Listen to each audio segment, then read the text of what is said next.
क्या आपने कभी सोचा है क्यों कुछ लोग जो दिन रात मेहनत करते हैं, अपना खून पसीना एक कर देते हैं, अपनी जिंदगी की हर सांस काम में झोंक देते हैं, फिर भी उनके हाथ हमेशा खाली रह जाते हैं?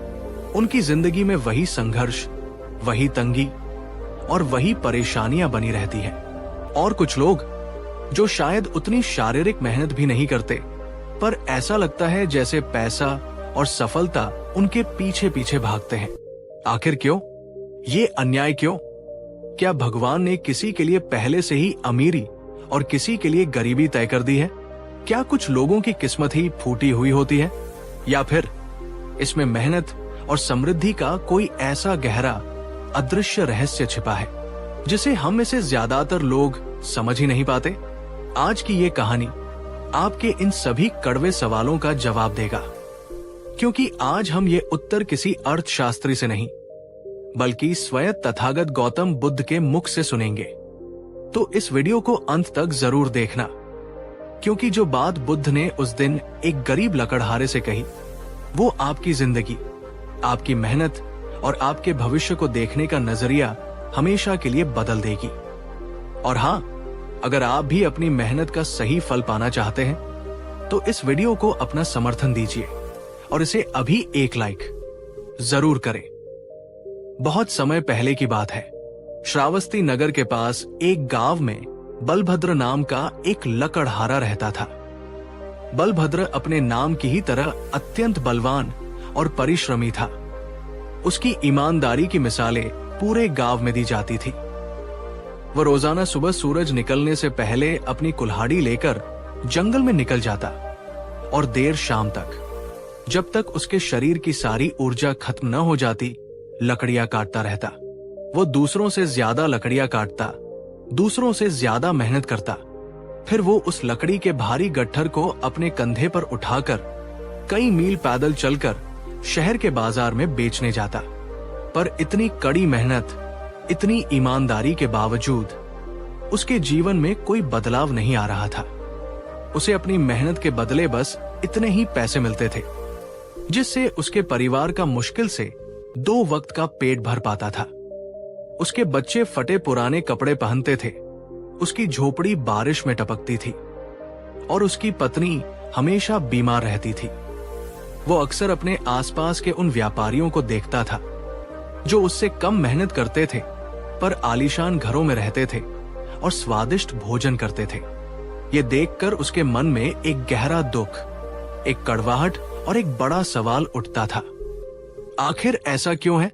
मैं तो कोई पाप नहीं करता, मैं किसी को धोखा नहीं देता, मैं अपनी पूरी ताकत से मेहनत करता हूं, फिर भी मैं और मेरा परिवार गरीबी में क्यों जी रहे हैं?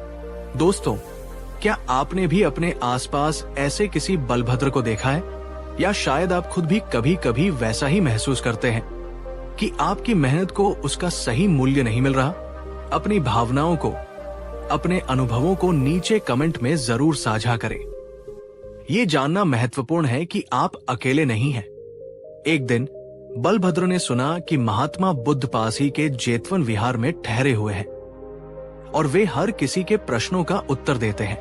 एक आखिरी उम्मीद लेकर बलभद्र अपनी थकान और निराशा से भरा शाम के समय बुद्ध की शरण में पहुंचा। उसने बुद्ध के शांत और करुणामय चेहरे को देखा तो उसकी आंखों से आंसू बह निकले।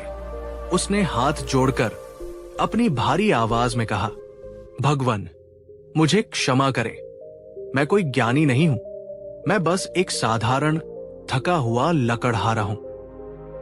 पर मेरे मन में एक सवाल है जो मुझे हर रोज खाता है। भगवान, कृपा करके बताइए, मेहनत करने वाले लोग अक्सर गरीब क्यों रह जाते हैं? क्या हमारी मेहनत ही काफी नहीं है, या इस दुनिया का नियम ही कुछ ऐसा है कि गरीब हमेशा गरीब ही रहेगा और अमीर होता जाएगा? ये प्रश्न सुनकर विहार के शांत वातावरण में एक गहरा सन्नाटा छा गया। ये किसी शास्त्र का प्रश्न नहीं था, ये जीवन की सबसे कठोर सच्चाई का प्रश्न था। बुद्ध ने अपनी आंखें खोली। उनकी दृष्टि में बलभद्र के लिए असीम करुणा थी। उन्होंने उसे पास बैठने का इशारा किया और कहा, बलभद्र, तुम्हारा प्रश्न बहुत सच्चा है और तुम्हारी पीड़ा भी। ये सत्य है कि तुम बहुत कठोर परिश्रम करते हो, पर वत्स, केवल कठोर परिश्रम, हार्ड वर्क ही समृद्धि का एकमात्र कारण नहीं है। केवल घोड़े की तरह दिन रात गाड़ी खींचने से कोई अमीर नहीं बन जाता। यदि ऐसा होता तो इस दुनिया में हर गधा और हर बैल सबसे धनी होता। कठोर परिश्रम आवश्यक है, पर वो केवल नींव है।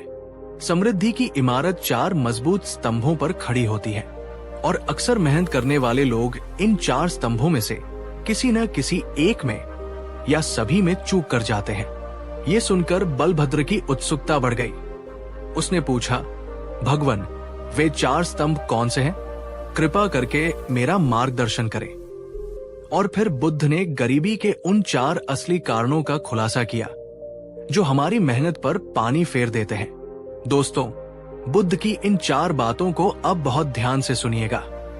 पहला कारण, दिशाहीन मेहनत। बुद्ध ने कहा, बलभद्र, पहला और सबसे बड़ा कारण है बिना सही दिशा के, बिना सही योजना के की गई मेहनत अकुशल कर्म। तुम रोज जंगल जाते हो और लकड़ियां काटते हो। ये कठोर परिश्रम है, पर क्या तुमने कभी रुककर ये सोचा कि तुम इसी काम को और बेहतर तरीके से कैसे कर सकते हो? क्या तुमने कभी ये जानने की कोशिश की कि शहर में किस प्रकार की लकड़ी की ज्यादा मांग है, सूखी लकड़ी की या किसी विशेष पेड़ की लकड़ी की? क्या तुमने कभी ये सोचा कि अगर तुम लकड़ी को सीधे बेचने के बजाय उससे कुछ उपयोगी वस्तुएं जैसे मेज या कुर्सी बनाकर बेचो तो क्या तुम्हें ज्यादा मूल्य नहीं मिलेगा? क्या तुमने कभी कुछ और लकड़हारों के साथ मिलकर एक समूह बनाने का सोचा ताकि तुम शहर तक लकड़ियां ले जाने के लिए एक गाड़ी किराए पर ले सको और तुम्हारी शारीरिक मेहनत कम हो जाए? बुद्ध ने समझाया, कठोर परिश्रम, हार्ड वर्क महत्वपूर्ण है, पर उससे भी ज्यादा महत्वपूर्ण है कुशल परिश्रम, स्मार्ट वर्क। अपनी बुद्धि का प्रयोग करो, केवल शरीर से ही नहीं, अपने दिमाग से भी काम लो। सही दिशा में लगाया गया एक छोटा सा कदम भी गलत दिशा में लगाई गई 1000 छलांगों से बेहतर होता है। तुम एक ही कुल्हाड़ी से एक ही तरीके से सालों से लकड़ियां काट रहे हो। तुमने अपनी कुल्हाड़ी की धार को कभी तेज करने का या काटने की कोई नई तकनीक सीखने का प्रयास ही नहीं किया। तुम्हारी मेहनत एक ही दायरे में कैद होकर रह गई है। दोस्तों, ये बात आज भी उतनी ही सच है। कितने ही लोग हैं जो 8 से 10 घंटे एक ही तरह का काम एक ही तरीके से सालों तक करते रहते हैं, पर कभी अपनी स्किल्स को अपग्रेड करने, कुछ नया सीखने या अपने काम को और बेहतर तरीके से करने के बारे में नहीं सोचते। वे केवल कड़ी मेहनत करते हैं, कुशल मेहनत नहीं। क्या आप अपनी मेहनत को और अधिक स्मार्ट बना सकते हैं? क्या कोई ऐसी नई स्किल है जिसे सीखकर आप अपने काम की वैल्यू बढ़ा सकते हैं? नीचे कमेंट में बताइए। बुद्ध ने अपनी बात आगे बढ़ाई। बलभद्र, गरीबी का दूसरा बड़ा कारण है कमाए हुए धन का सही प्रबंधन न करना। तुम दिन भर मेहनत करके जो भी थोड़ा बहुत कमाते हो, उसका क्या करते हो? क्या तुमने कभी उसे बचाने या उसे बढ़ाने के बारे में सोचा है? बुद्ध ने समझाया, तुम्हारा कमाया हुआ धन एक बीज की तरह है। तुम चाहो तो उस बीज को तुरंत खाकर अपनी एक दिन की भूख मिटा सकते हो, या तुम चाहो तो उस बीज को जमीन में बो सकते हो ताकि भविष्य में उससे एक पूरा पेड़ उग सके जो तुम्हें जीवन भर फल देगा। अक्सर गरीब और मेहनतकश लोग आज में जीते हैं। वे जो कमाते हैं उसे अनावश्यक चीजों या क्षणिक सुखों में खर्च कर देते हैं। वे बचत और निवेश के महत्व को नहीं समझते। उनका धन एक ऐसे घड़े की तरह होता है जिसमें नीचे कई छेद हों। वे ऊपर से पानी, धन डालते जाते हैं और वो नीचे से बहता जाता है। घड़ा कभी भरता ही नहीं। धनी व्यक्ति अपने धन को काम पर लगाता है, वो धन से और धन बनाता है, जबकि निर्धन व्यक्ति धन के लिए काम करता रहता है। ये बात आज की फाइनेंशियल प्लानिंग का सबसे बड़ा नियम है। अपनी कमाई का एक हिस्सा, चाहे वो कितना भी छोटा क्यों न हो, बचाना और उसे सही जगह निवेश करना गरीबी के चक्र को तोड़ने का सबसे शक्तिशाली तरीका है। दोस्तों, अगर आप फाइनेंशियल प्लानिंग और निवेश पर बुद्ध की शिक्षाओं के नजरिए से एक विस्तृत वीडियो चाहते हैं तो हमें नीचे कमेंट में फाइनेंशियल विजडम लिखिए। बुद्ध ने बलभद्र की आंखों में देखते हुए कहा, बलभद्र, गरीबी का तीसरा अदृश्य पर बहुत शक्तिशाली कारण है तुम्हारी संगत और तुम्हारी आदतें। तुम दिन भर की थकान के बाद अपना शाम का समय किन लोगों के साथ बिताते हो? तुम्हारी बातचीत के विषय क्या होते हैं? यदि तुम अपना समय उन लोगों के साथ बिताते हो जो हमेशा किस्मत को कोसते हैं, जो निराशावादी बातें करते हैं, या जो अपना समय और पैसा नशे या व्यर्थ के मनोरंजन में बर्बाद करते हैं, तो उनकी ऊर्जा और उनकी आदतें तुम पर भी प्रभाव डालेंगी। तुम कभी भी गरीबी की मानसिकता से बाहर नहीं निकल पाओगे। बुरी संगत एक ऐसे दीमक की तरह है जो तुम्हारी मेहनत की लकड़ी को अंदर ही अंदर खोखला कर देती है। तुम्हें पता भी नहीं चलता और तुम कमजोर होते जाते हो। इसके विपरीत, यदि तुम ऐसे लोगों का संग करो जो तुमसे ज्यादा ज्ञानी हैं, जो सकारात्मक हैं, जो तुम्हें आगे बढ़ने के लिए प्रेरित करते हैं, तो उनकी ऊर्जा तुम्हें भी ऊपर उठाएगी। अपनी आदतों पर ध्यान दो। क्या तुम अपने कमाए हुए थोड़े से धन को भी शराब या किसी और नशे में तो नहीं उड़ा देते? ये आदतें गरीबी की जंजीरें हैं। जरा ईमानदारी से सोचिए, आपके सबसे करीबी 5 दोस्त कैसे हैं?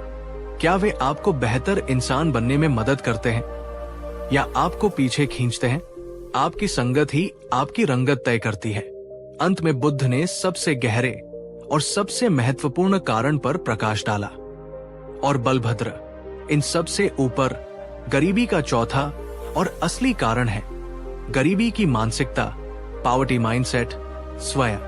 ये एक अदृश्य मानसिक जेल है जिसमें व्यक्ति खुद को कैद कर लेता है। ये एक ऐसा गहरा विश्वास है कि मैं गरीब हूं और मैं हमेशा गरीब ही रहूंगा। अमीर बनना मेरे बस की बात नहीं है। पैसा तो केवल बेईमान लोगों के पास आता है। मैं इसके लायक ही नहीं हूं। जब तुम अपने मन में ही ये मान लेते हो कि तुम गरीब हो, तो तुम कभी भी उन अवसरों को नहीं देख पाते जो तुम्हारे चारों ओर मौजूद होते हैं। तुम्हारी सोच ही तुम्हारी सीमाओं का निर्माण करती है। तुम एक ऐसे हाथी की तरह बन जाते हो जिसे बचपन में एक पतली रस्सी से बांधा गया था, और अब बड़ा और शक्तिशाली होने के बाद भी वो ये मानता है कि वो उस रस्सी को नहीं तोड़ सकता। बलभद्र, सबसे पहले तुम्हें अपने मन के इस विश्वास को तोड़ना होगा। तुम्हें यह मानना होगा कि तुम भी समृद्धि के, एक बेहतर जीवन के अधिकारी हो। बाहरी गरीबी को मिटाने से पहले अपने भीतर की, मन की गरीबी को मिटाना होगा। बुद्ध के इन 4 सत्यों ने बलभद्र के मन को झकझोर कर रख दिया। उसे पहली बार अपनी गरीबी का असली कारण दिखाई दिया। उसे समझ आया कि वो केवल अपने शरीर से मेहनत कर रहा था, पर अपनी बुद्धि का, अपने धन का, अपनी संगत का और सबसे बढ़कर अपनी सोच का सही इस्तेमाल नहीं कर रहा था। उसने बुद्ध के चरणों में सिर रखकर संकल्प लिया कि वो अब केवल एक कठोर परिश्रमी लकड़हारा नहीं, बल्कि एक कुशल परिश्रमी लकड़हारा बनेगा। उसने अपनी कुल्हाड़ी को तेज किया। उसने शहर जाकर लकड़ी की मांग को समझा। उसने अपनी कमाई का एक हिस्सा बचाना शुरू किया। उसने आलसी और निराशावादी लोगों का साथ छोड़ दिया, और सबसे बढ़कर उसने अपने मन में ये विश्वास जगाया कि वह भी एक सुखी और समृद्ध जीवन जी सकता है। और कुछ ही वर्षों में वही बलभद्र केवल लकड़ियां बेचने वाला नहीं, बल्कि लकड़ी के सुंदर सामान बनाने वाला एक कुशल कारीगर और एक सम्मानित व्यापारी बन गया। उसने गरीबी को हराया, पर केवल पसीना बहाकर नहीं, बल्कि बुद्ध द्वारा बताए गए 4 स्तंभों को मजबूत करके।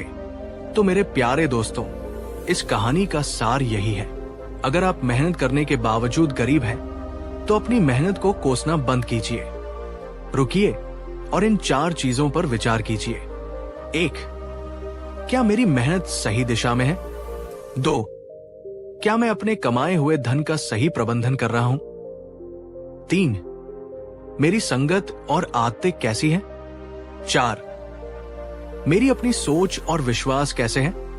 और हां, इस शक्तिशाली और जीवन बदलने वाले संदेश को केवल अपने तक न रखें। इस वीडियो को अपने दोस्तों, अपने परिवारजनों और हर उस मेहनतकश इंसान के साथ शेयर करें जो अपनी गरीबी से लड़ रहा है। शायद ये वीडियो उसकी लड़ाई को एक नई दिशा और एक नई ताकत दे दे। और अगर आप भविष्य में भी बुद्ध की ऐसी ही गहरी, व्यावहारिक और जीवन बदलने वाली शिक्षाओं से जुड़े रहना चाहते हैं तो हमारे चैनल को सब्सक्राइब करना और उस बेल आइकॉन को दबाना बिल्कुल न भूलें। याद रखिए, बुद्ध ने हमें सिखाया है कि गरीबी कोई अभिशाप नहीं है, ये अकुशल कर्मों और अज्ञानता का परिणाम है और जिस चीज का कारण है उसका निवारण भी संभव है। इस यात्रा में हमारे साथ बने रहने के लिए आपका हृदय से धन्यवाद। आपका जीवन पुरुषार्थ, प्रज्ञा और सच्ची समृद्धि से आलोकित हो। सभी का मंगल हो। पिछले एपिसोड में आपने सुना कि कैसे एक परिश्रमी पर गरीब लकड़हारे बलभद्र ने बुद्ध से पूछा कि मेहनत करने वाले गरीब क्यों रह जाते हैं, और बुद्ध ने उसे पहला कारण बताया, दिशाहीन मेहनत। उन्होंने समझाया कि केवल कठोर परिश्रम नहीं बल्कि कुशल परिश्रम समृद्धि की पहली सीढ़ी है। लेकिन बलभद्र का मन अभी भी शांत नहीं था। उसे ये तो समझ आ गया था कि उसे अपनी मेहनत की दिशा बदलनी है, पर उसके मन में एक और गहरा, कड़वा सवाल था जो शायद आपके मन में भी उठ रहा होगा। अगर केवल स्मार्ट वर्क ही सब कुछ है तो फिर उस मजदूर का क्या जिसके पास स्मार्ट वर्क करने के अवसर ही नहीं है? अगर अमीर अपनी बुद्धि से और अमीर होता जाता है और गरीब अपनी मेहनत के बावजूद वही खड़ा रहता है। आज की हमारी कहानी वहीं से आगे बढ़ती है, जहां बलभद्र बुद्ध के सामने गरीबी का वह दूसरा और शायद सबसे अनदेखा किया जाने वाला कारण रखता है। और बुद्ध जो उत्तर देते हैं वो हर उस व्यक्ति को सुनना चाहिए जो पैसा तो कमाता है पर उसे रोक नहीं पाता। तो चलिए इस गहरी यात्रा में एक और कदम आगे बढ़ाते हैं। बुद्ध के कुशल परिश्रम वाले उत्तर ने बलभद्र के मन में एक नई रोशनी तो जगाई थी। उसने हाथ जोड़कर बड़ी विनम्रता से कहा, भगवान, आपकी बात सत्य है। मैं मानता हूं कि मुझे अपनी मेहनत को और अधिक बुद्धिमानी से करना चाहिए। पर भगवान, मेरी एक और दुविधा है। मैं दिन रात मेहनत करके जो भी थोड़ा बहुत कमाता हूं वो घर पहुंचने से पहले ही खत्म हो जाता है। कभी बच्चे की बीमारी में, कभी घर की मरम्मत में, कभी कोई अचानक आया मेहमान, तो कभी कोई पुराना उधार चुकाने में। मेरा कमाया हुआ पैसा मेरे हाथ में रेत की तरह है, जिसे मैं जितनी जोर से पकड़ने की कोशिश करता हूं वो उतनी ही तेजी से फिसल जाता है। मेरे पास कभी इतना बचता ही नहीं कि मैं कोई नया औजार खरीद सकूं या अपने काम को बेहतर बनाने के बारे में सोच सकूं। मैं तो बस अपनी रोज की जरूरतों के चक्र में ही फंसा हुआ हूं। बलभद्र की आंखों में देखते हुए बुद्ध ने पूरी सभा से पूछा, क्या यहाँ कोई ऐसा है जिसकी यही समस्या है? सभा में बैठे कई गरीब किसानों और मजदूरों ने धीरे से अपना सिर हाँ में हिलाया। दोस्तों, क्या ये कहानी आज भी सच नहीं है? हम में से कितने लोग हैं जो महीने के आखिर में ये सोचते हैं, पैसा आया और कहाँ चला गया, पता ही नहीं चला? अगर आपके साथ भी ऐसा होता है तो नीचे कमेंट में यस लिखिए। ये स्वीकार करना ही बदलाव का पहला कदम है। बुद्ध मुस्कुराए। उन्होंने कहा, बलभद्र, तुम्हारी समस्या तुम्हारी कमाई में नहीं, तुम्हारे धन को रखने के पात्र में है। तुम्हारा पात्र ही टूटा हुआ है। ये सुनकर सब हैरान हो गए। बुद्ध ने एक भिक्षु को इशारा किया और एक मिट्टी का घड़ा मंगवाया। उन्होंने वो घड़ा बलभद्र को देते हुए कहा, जाओ और इस घड़े को पास की नदी से भरकर लाओ। बलभद्र ने आज्ञा का पालन किया। वो घड़ा लेकर नदी पर गया, उसे पूरा भरा और वापस आने लगा। पर जैसे ही उसने कुछ कदम चले, उसने देखा कि घड़े के नीचे एक छोटा सा छेद है और पानी बूंद बूंद करके टपक रहा है। जब तक वो बुद्ध के पास वापस पहुंचा, घड़ा लगभग आधा खाली हो चुका था। बलभद्र ने शर्मिंदगी से सिर झुका लिया और कहा, भगवान, क्षमा करें, इस घड़े में छेद है। बुद्ध ने अपनी शांत भेदक दृष्टि से उसे देखा और कहा, यही तुम्हारे जीवन की सच्चाई है बलभद्र। तुम कठोर परिश्रम करके पसीना बहाकर अपने जीवन के घड़े को हर रोज भरते हो, पर उस घड़े में बचत न करने के, फिजूल खर्ची के और भविष्य की योजना न बनाने के अनेक छोटे छोटे छेद हैं। तुम्हारा कमाया हुआ धन इन्हीं छेदों से दिन रात बहता रहता है और तुम्हारा घड़ा कभी पूरी तरह भर ही नहीं पाता। गरीबी का दूसरा सबसे बड़ा कारण है धन का कुप्रबंधन। मेहनत करके धन कमाना पहला चरण है, पर उसे संभाल कर रखना और उसे बढ़ाना ये दूसरा और उससे भी महत्वपूर्ण चरण है, जिसे अक्सर मेहनतकश लोग अनदेखा कर देते हैं। बलभद्र ने उत्सुकता से पूछा, भगवन, तो मैं अपने इस घड़े के छेदों को कैसे भरूं? मैं अपने धन को कैसे रोकूं? बुद्ध ने उसे धन के प्रबंधन के 3 सरल पर शक्तिशाली नियम बताए, जो आज भी उतने ही प्रासंगिक है। नियम 1, आय का एक हिस्सा स्वयं के लिए बचाओ। बुद्ध ने कहा, सबसे पहला और सबसे जरूरी नियम है, तुम जो भी कमाओ, चाहे एक सिक्का या 100 सिक्के, उसका कम से कम 10वां हिस्सा सबसे पहले अपने लिए, अपने भविष्य के लिए निकाल कर अलग रख दो। ये वो बीज है जिसे तुम्हें खर्च नहीं करना है, बल्कि बोना है। बाकी के 9 हिस्सों से अपना घर चलाओ। अक्सर गरीब व्यक्ति पहले सबका चुकाता है, दुकानदार का, साहूकार का, और जो बचता है, जो कभी नहीं बचता, वो अपने लिए रखता है। जबकि धनी व्यक्ति सबसे पहले खुद को देता है। वो अपनी बचत और निवेश को सबसे पहली प्राथमिकता बनाता है। ये सोच का एक बहुत बड़ा अंतर है। नियम 2, बचत को काम पर लगाओ। बुद्ध ने आगे कहा, उस बचाए हुए धन को केवल संदूक में बंद करके मत रखो। वो मरा हुआ धन है। अपने धन को अपना सेवक बनाओ।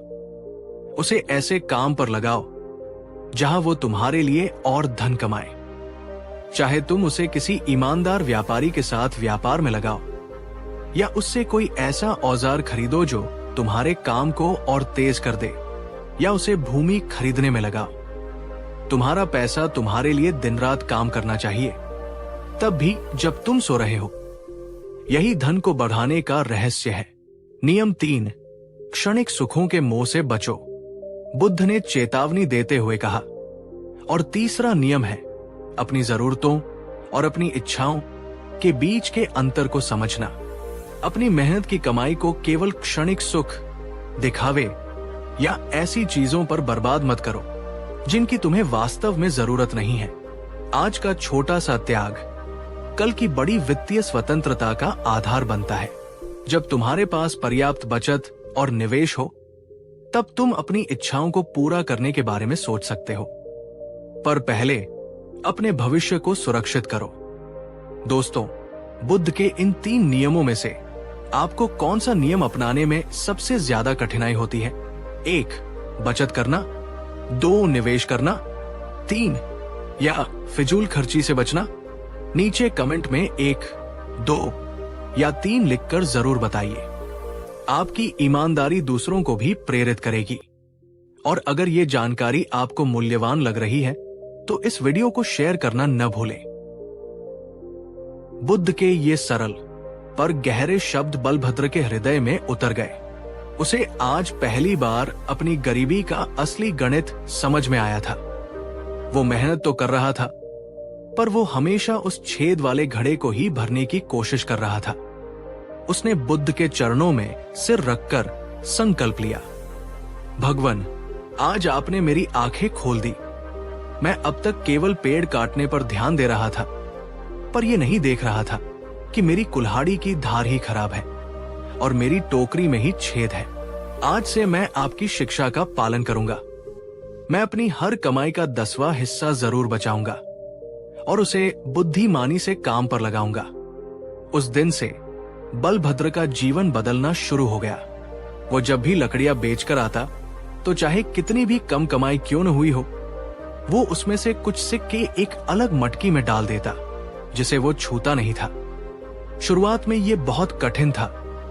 कई बार उसे लगा कि वो ये नहीं कर पाएगा, पर उसका संकल्प दृढ़ था। धीरे धीरे उस मटकी में सिक्के बढ़ने लगे। कुछ महीनों बाद जब उसके पास पर्याप्त सिक्के जमा हो गए तो उसने उससे एक नई तेज धार वाली कुल्हाड़ी खरीदी। अब वो पहले से कम समय में दोगुनी लकड़ियां काटने लगा। उसकी कमाई बढ़ गई। अब वो अपनी बढ़ी हुई कमाई से और ज्यादा बचत करने लगा।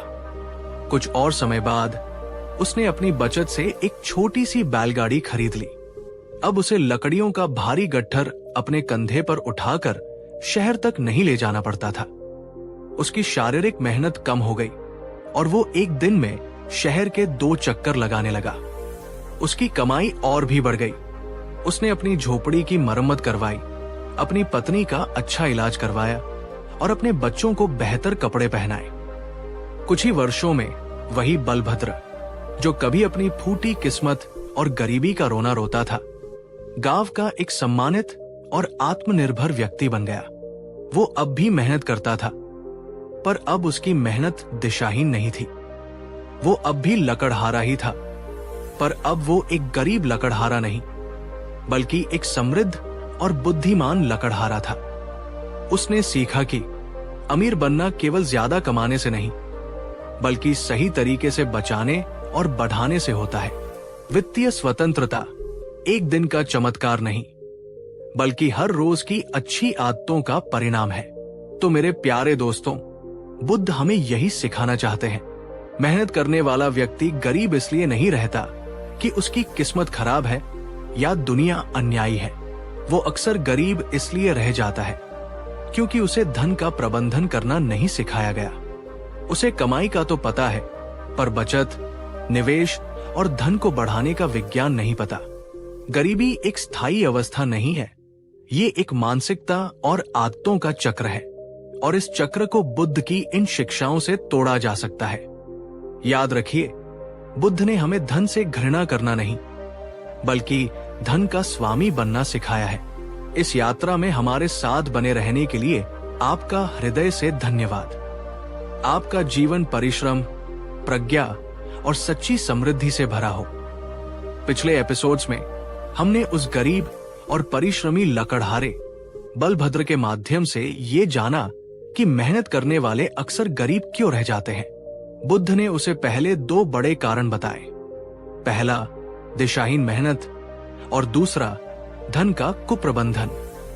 बलभद्र को अब समझ आने लगा था कि केवल पसीना बहाना ही काफी नहीं है।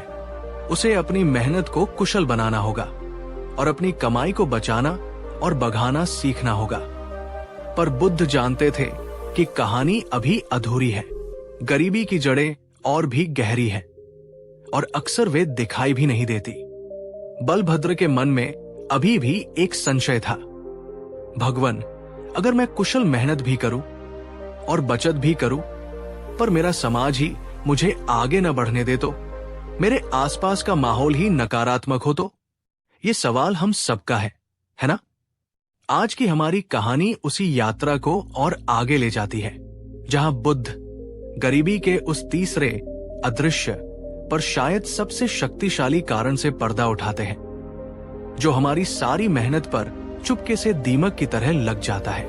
तो चलिए इस आत्मखोज की यात्रा में और गहराई में उतरते हैं। इस वीडियो को अंत तक देखिएगा, क्योंकि ये तीसरा कारण आपकी दोस्ती, आपकी आदतों और आपकी पूरी सामाजिक जिंदगी को देखने का नजरिया बदल सकता है। बुद्ध के पहले 2 उत्तरों ने बलभद्र के मन पर गहरा प्रभाव डाला था। वो एक नई दृष्टि लेकर अपनी जिंदगी को देख रहा था, पर उसके अनुभवजन्य जीवन की कुछ कठोर सच्चाइयां उसे अभी भी बेचैन कर रही थी। उसने अपने दोनों हाथों को जोड़कर बड़ी ही विनम्रता से अपना अगला प्रश्न रखा, भगवान, आपने जो मार्ग दिखाया वो सत्य है। मैं आज से ही कुशल मेहनत और धन की बचत का संकल्प लेता हूं। पर मेरी एक और दुविधा है जो मुझे अंदर ही अंदर खाई जाती है।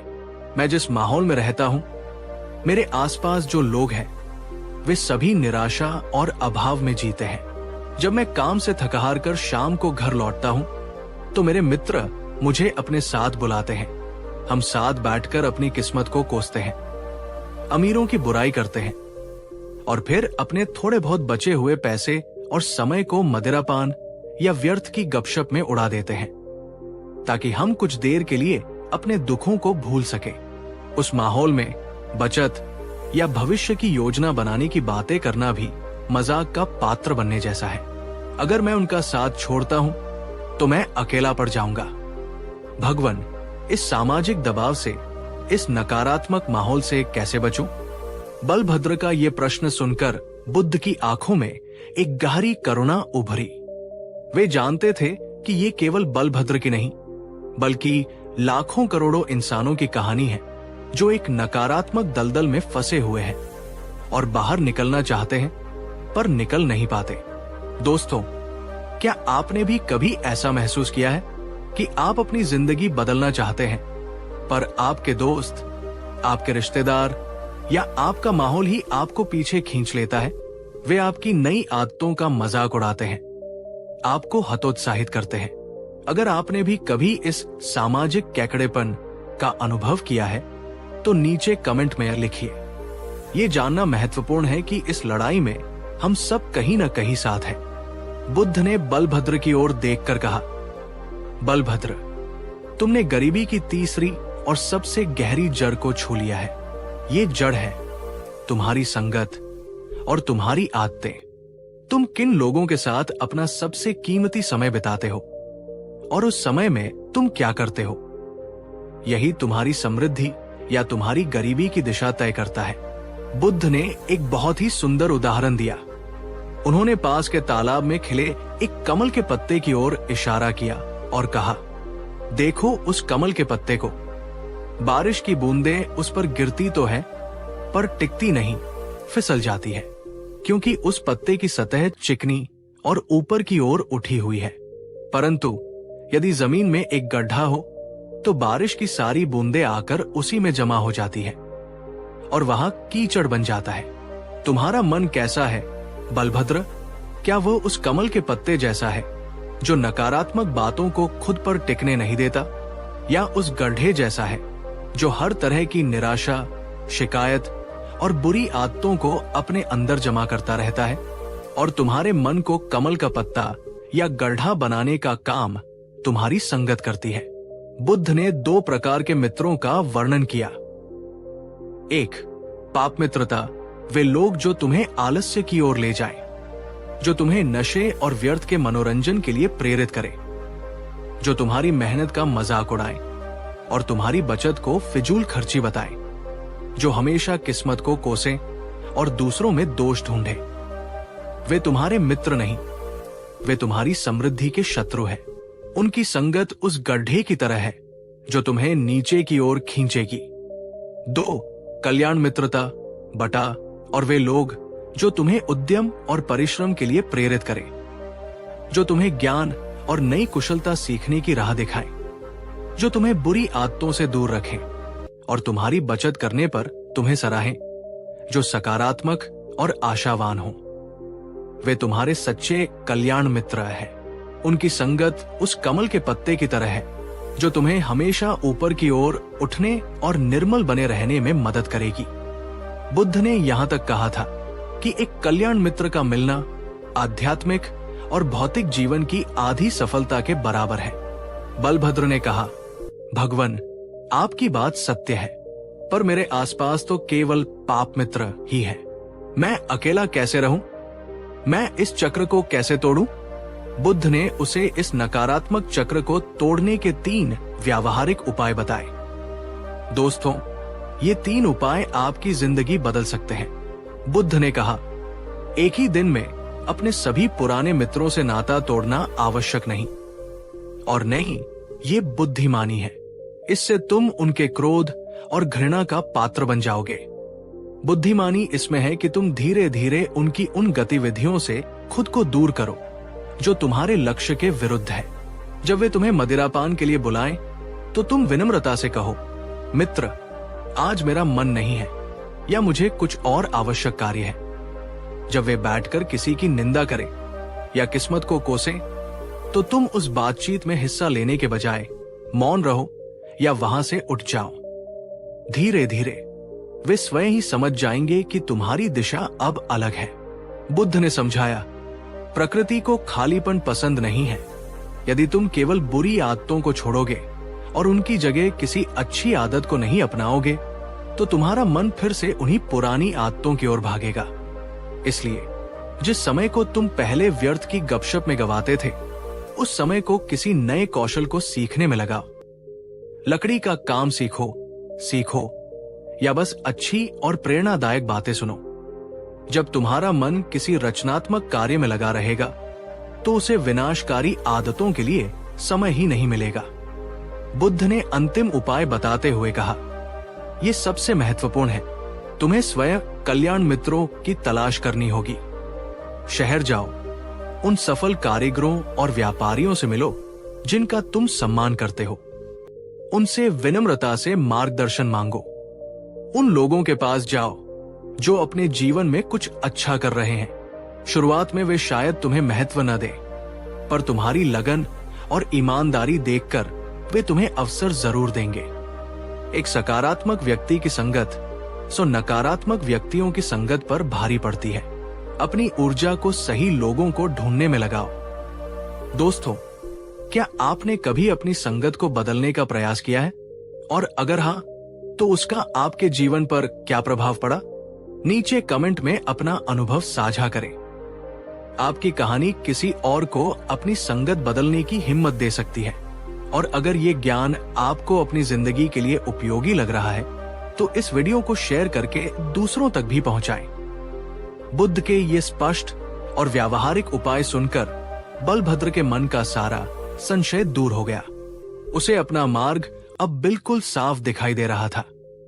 उसने बुद्ध को वचन दिया कि वो इन शिक्षाओं को अपने जीवन में उतारेगा। उस दिन के बाद बलभद्र ने धीरे धीरे अपने उन मित्रों से दूरी बना ली जो केवल समय बर्बाद करते थे। जब वे शाम को उसे बुलाते, तो वो कहता, मित्रों, मुझे अपनी कुल्हाड़ी पर धार लगानी है, या मुझे कल के काम की तैयारी करनी है। शुरुआत में उसके मित्रों ने उसका मजाक उड़ाया, उसे बड़ा आदमी कहकर ताने मारे, पर बलभद्र अपने मार्ग पर दृढ़ रहा। वो अपने खाली समय में शहर के एक बूढ़े पर बहुत ही कुशल बढ़ई कारपेंटर के पास जाने लगा। शुरुआत में वो बस उसकी दुकान की साफ सफाई करता और उसे काम करते हुए देखता। उसकी लगन और सीखने की इच्छा देखकर उस बूढ़े बढ़ई ने उसे लकड़ी का काम सिखाना शुरू कर दिया। अब बलभद्र केवल लकड़ी काटने वाला मजदूर नहीं रहा, वो एक कारीगर बनने की राह पर था। उसकी संगत बदल चुकी थी। अब उसकी बातें निराशा और शिकायतों की नहीं, बल्कि कला, कौशल और नए अवसरों की होती थी। कहानी का अंत आप जानते हैं। कुछ ही वर्षों में बलभद्र केवल एक कुशल कारीगर ही नहीं बना, बल्कि उसने अपने जैसे कई और युवाओं को भी ये हुनर सिखाया और उन्हें बुरी आदतों के दलदल से बाहर निकाला। उसने अपना एक छोटा सा कारखाना खोला। अब वो खुद एक कल्याण मित्र बन चुका था। उसने सीखा कि आप जिन 5 लोगों के साथ अपना सबसे ज्यादा समय बिताते हैं, आप उन्हीं का औसत बन जाते हैं। गरीबी केवल पैसों की कमी नहीं, ये नकारात्मक ऊर्जा, बुरी आदतों और निराशावादी संगत का भी परिणाम है। तो मेरे प्यारे दोस्तों, बुद्ध हमें यही सिखाना चाहते हैं। अगर आप मेहनत करने के बावजूद आगे नहीं बढ़ पा रहे हैं, तो रुकिए और अपनी संगत की ओर देखिए। क्या आपके आसपास के लोग आपको ऊपर उठा रहे हैं या नीचे खींच रहे हैं? समृद्धि केवल धन से नहीं आती, वो सही ऊर्जा और सही लोगों के साथ रहने से आती है। अपनी ऊर्जा को उन लोगों पर बर्बाद करना बंद करें जो आपके सपनों का सम्मान नहीं करते। याद रखिए, बुद्ध ने सिखाया है, कमल बनने के लिए कीचड़ से ऊपर उठना पड़ता है, कीचड़ में ही पड़े नहीं रहना होता। इस ज्ञान यात्रा में हमारे साथ बने रहने के लिए आपका हृदय से धन्यवाद। आपका जीवन कल्याण मित्रों की संगत और शुभ कर्मों की सुगंध से भरा हो। पिछले 3 एपिसोड्स में हमने उस गरीब पर परिश्रमी लकड़हारे बलभद्र के साथ एक अविश्वसनीय यात्रा की है। हमने बुद्ध की प्रज्ञा के माध्यम से जाना कि मेहनत करने वाले लोग अक्सर गरीब क्यों रह जाते हैं। हमने पहले 3 बड़े कारणों को समझा। पहला, दिशाहीन मेहनत, दूसरा, धन का कुप्रबंधन और तीसरा, बुरी संगत और आदतें। बलभद्र को अब अपनी गलतियां समझ आने लगी थी। उसने कुशल मेहनत करने, बचत करने और अच्छी संगत में रहने का संकल्प ले लिया था। उसे लग रहा था कि अब उसे सफलता का सूत्र मिल गया है, पर बुद्ध जानते थे कि सबसे बड़ी, सबसे गहरी और सबसे अदृश्य जड़ अभी भी बाकी है। एक ऐसी जड़ जो अगर न काटी गई तो बाकी सारे प्रयास अधूरे रह जाएंगे। एक ऐसी मानसिक जेल जिसकी दीवारें तो नहीं है, पर जिसकी कैद सबसे मजबूत है। आज के इस अंतिम और सबसे महत्वपूर्ण एपिसोड में हम उस यात्रा को उसके शिखर तक ले जाएंगे, जहां बुद्ध गरीबी के उस चौथे और सबसे गहरे रहस्य से पर्दा उठाते हैं, जो बताता है कि अमीर और अमीर क्यों होता जाता है और गरीब अक्सर गरीबी के चक्र में ही क्यों फंसा रह जाता है। तो चलिए इस आत्मरूपांतरण की यात्रा के अंतिम चरण में प्रवेश करते हैं। बुद्ध के दिए गए 3 सूत्रों ने बलभद्र के मन पर एक अमिट छाप छोड़ी थी। वो अब खुद को एक असहाय पीड़ित के रूप में नहीं, बल्कि एक ऐसे व्यक्ति के रूप में देख रहा था जिसके हाथ में अपनी स्थिति को बदलने के औजार थे। फिर भी एक अंतिम संशय उसके मन में कांटे की तरह चुभ रहा था। उसने अपने दोनों हाथों को जोड़कर बड़ी ही विनम्रता और हिम्मत के साथ अपना अंतिम प्रश्न रखा। भगवान, आपकी शिक्षाओं से मेरा मार्ग तो प्रकाशित हो गया है और मैं इन पर चलने का दृढ़ संकल्प लेता हूं, पर कृपा करके मेरी एक अंतिम जिज्ञासा को शांत करें। मैंने अक्सर देखा है कि जो लोग पहले से ही अमीर हैं, उनके लिए धन कमाना और भी आसान होता जाता है। पैसा पैसे को खींचता है, उनके लिए नए अवसर आसानी से खुल जाते हैं, जबकि एक गरीब व्यक्ति जब आगे बढ़ने की कोशिश करता है तो उसे 1000 बाधाओं का सामना करना पड़ता है। ऐसा लगता है जैसे अमीरी एक चुंबक है जो और अमीरी को खींचती है, और गरीबी एक दलदल है जो और नीचे धंसाती है। इसके पीछे क्या रहस्य है भगवान? बलभद्र का ये प्रश्न सुनकर बुद्ध की आंखों में एक गहरी चमक आ गई। वे प्रसन्न हुए कि बलभद्र अब केवल सतही समस्याओं को नहीं, बल्कि जीवन के सूक्ष्म नियमों को समझने का प्रयास कर रहा है। दोस्तों, क्या आपने भी कभी ऐसा महसूस किया है कि अमीरों के लिए मौके आसानी से मिल जाते हैं, जबकि गरीबों के लिए हर रास्ता मुश्किल होता है? इसे अक्सर लोग किस्मत या अन्याय का नाम दे देते हैं, पर क्या इसका कोई मनोवैज्ञानिक कारण भी हो सकता है? आप इस बारे में क्या सोचते हैं? नीचे कमेंट में जरूर बताइए। बुद्ध मुस्कुराए। उन्होंने कहा, बलभद्र, तुमने बहुत गहरा प्रश्न किया है। अमीर और अमीर क्यों होता है और गरीब गरीबी में क्यों फंसा रहता है? इसका सबसे बड़ा कारण कोई बाहरी शक्ति नहीं, बल्कि एक आंतरिक अवस्था है। ये तुम्हारे मन की अपनी ही बनाई हुई कैद है। बुद्ध ने उसे समझाने के लिए एक बहुत ही शक्तिशाली कहानी सुनाई। एक बार एक व्यक्ति एक नगर से गुजर रहा था। उसने देखा कि कुछ बहुत ही विशाल और शक्तिशाली हाथियों को बस एक पतली सी रस्सी से उनके अगले पैर में बांध कर रखा गया है। न कोई मोटी जंजीर थी, न कोई मजबूत पिंजरा। वो व्यक्ति ये देखकर बहुत हैरान हुआ। उसने महावत, हाथी के रखवाले, से पूछा, ये कैसे संभव है? ये हाथी तो इतने शक्तिशाली हैं कि वे एक झटके में इस पतली सी रस्सी को तोड़कर आजाद हो सकते हैं, पर वे ऐसा प्रयास भी क्यों नहीं कर रहे हैं? महावत ने मुस्कुराकर जवाब दिया, श्रीमान, जब ये हाथी छोटे बच्चे थे तब हम इन्हें इसी रस्सी से बांधते थे। उस समय ये रस्सी उन्हें काबू में रखने के लिए काफी मजबूत थी। उन्होंने इसे तोड़ने की बहुत कोशिश की, पर तोड़ नहीं पाए। धीरे धीरे उन्होंने ये मान लिया कि ये रस्सी तोड़ी नहीं जा सकती। अब वे इतने विशाल और शक्तिशाली हो गए हैं, पर उनके मन में आज भी वही बचपन का विश्वास बैठा हुआ है कि ये रस्सी बहुत मजबूत है और वे इसे कभी नहीं तोड़ पाएंगे। वे शारीरिक रूप से नहीं, बल्कि अपने मानसिक विश्वास से बंधे हुए हैं। कहानी खत्म करने के बाद बुद्ध ने बलभद्र की आंखों में सीधे झांकते हुए कहा, बलभद्र, गरीबी का चौथा और सबसे गहरा कारण यही है। ये है गरीबी की मानसिकता। ये एक अदृश्य रस्सी है जिससे करोड़ों मेहनतकश लोग बंधे हुए हैं और वे ये जानते भी नहीं। ये एक ऐसा गहरा आंतरिक विश्वास है जो बचपन के अनुभवों, सामाजिक कंडीशनिंग और बार बार की असफलताओं से हमारे मन में घर कर जाता है। ये विश्वास हमें बार बार कहता है, मैं गरीब हूं और मैं हमेशा गरीब ही रहूंगा। अमीर बनना तो बड़े भाग्य वालों का काम है, ये मेरे बस की बात नहीं है। पैसा कमाना बहुत मुश्किल है। पैसे वाले लोग बुरे और बेईमान होते हैं। मैं एक बेहतर जीवन के लायक ही नहीं हूं। और जब तुम अपने मन में ही ये मान लेते हो तो तुम उस विशाल हाथी की तरह बन जाते हो जो अपनी शक्ति को भूलकर एक पतली सी रस्सी से बंधा रहता है। तुम उन अवसरों को देख ही नहीं पाते जो तुम्हारे चारों ओर बिखरे पड़े हैं, क्योंकि तुम्हारा मन कहता है ये तुम्हारे लिए नहीं है।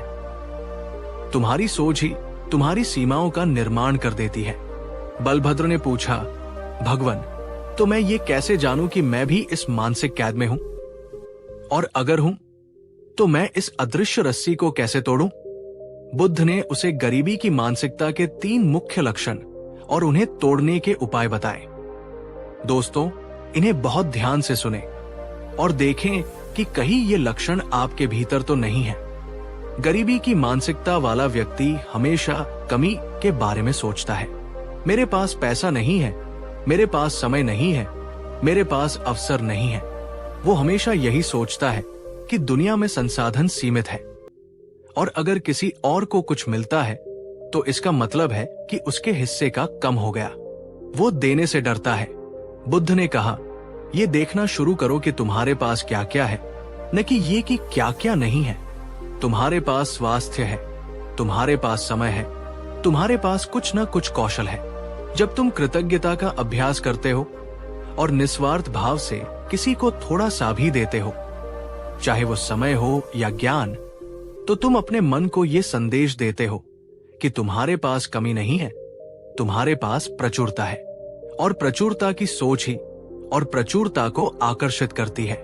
गरीबी की मानसिकता वाला व्यक्ति सुरक्षित खेलने में विश्वास रखता है। वो अपनी वर्तमान स्थिति, चाहे वो कितनी भी दुखदाई क्यों न हो, उसे छोड़ने से डरता है। वो कोई भी नया काम शुरू करने, कोई भी निवेश करने या कोई भी परिकलित जोखिम, कैलकुलेटेड रिस्क लेने से घबराता है, क्योंकि उसे हमेशा असफल होने का डर सताता है। उपाय: छोटी शुरुआत करो और अपनी समझ पर विश्वास करो।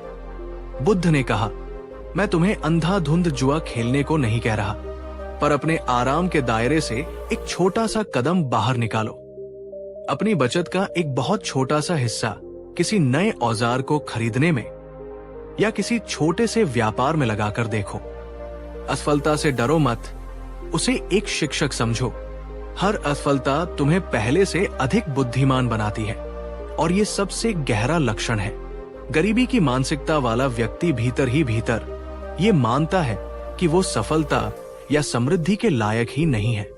जब भी उसके पास कोई बड़ा अवसर आता है तो वो अनजाने में ही उसे खराब कर देता है, क्योंकि उसका अवचेतन मन कहता है तुम इसके काबिल नहीं हो। उपाय: आत्ममैत्री और सकारात्मक पुष्टि का अभ्यास करो। बुद्ध ने कहा, बलभद्र, सबसे पहले तुम्हें अपने मन के इस गहरे झूठ को तोड़ना होगा। हर रोज स्वयं से कहो, मैं एक बेहतर जीवन का अधिकारी हूं, मैं समृद्धि और खुशी के लायक हूं, मेरे भीतर अनंत संभावनाएं हैं। अपनी पिछली गलतियों के लिए स्वयं को क्षमा करो और अपनी हर छोटी सफलता के लिए खुद की सराहना करो। जब तुम स्वयं अपनी कीमत करना सीख जाओगे, तभी दुनिया तुम्हारी कीमत करेगी। दोस्तों, इन 3 लक्षणों में से क्या कोई ऐसा लक्षण है जिसे आप अपने भीतर या अपने समाज में सबसे ज्यादा देखते हैं? अभाव की सोच, जोखिम से डर या खुद को कम समझना? नीचे कमेंट में अपनी सबसे बड़ी मानसिक बाधा को स्वीकार करें। स्वीकार करना ही उसे तोड़ने का पहला और सबसे शक्तिशाली कदम है। बुद्ध की ये अंतिम शिक्षा एक वज्र की तरह थी, जिसने बलभद्र के मन की सबसे मोटी और सबसे पुरानी जंजीर को तोड़ दिया। उसे आज अपनी गरीबी का असली कारण समझ में आया था। उसकी गरीबी बाहर की परिस्थितियों में उतनी नहीं थी जितनी उसके अपने ही मन के विश्वासों में थी। वो समझ गया था कि अमीर और अमीर इसलिए होता है क्योंकि वो प्रचुरता की मानसिकता से जीता है। वो अवसरों को देखता है, जोखिम लेता है और खुद को सफलता के योग्य समझता है, जबकि गरीब अक्सर अभाव की मानसिकता के कारण अपनी ही बनाई हुई जेल में कैद रह जाता है।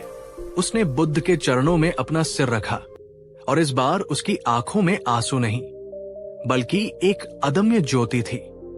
उसने कहा, भगवान, आज आपने मुझे केवल ज्ञान नहीं, मुझे स्वयं से मुक्त कर दिया है।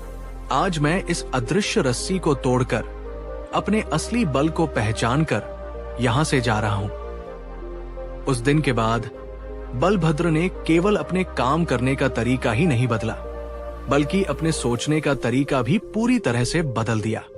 वो अब अवसरों से डरता नहीं था, बल्कि उनकी तलाश करता था।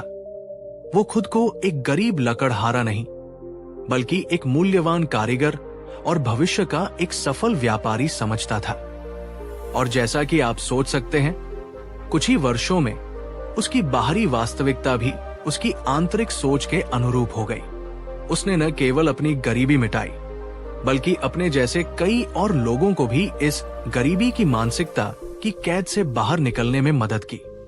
तो मेरे प्यारे दोस्तों, हमारी ये 4 भागों की यात्रा आज अपने समापन पर पहुंचती है। हमने बलभद्र के माध्यम से ये समझने का प्रयास किया कि मेहनत करने वाले गरीब क्यों रह जाते हैं। बुद्ध का अंतिम संदेश यही है कि आपकी बाहरी दुनिया आपके ही भीतरी दुनिया का प्रतिबिंब है। अगर आप बाहर से अमीर बनना चाहते हैं, तो पहले आपको अपने मन से, अपनी सोच से अमीर बनना होगा।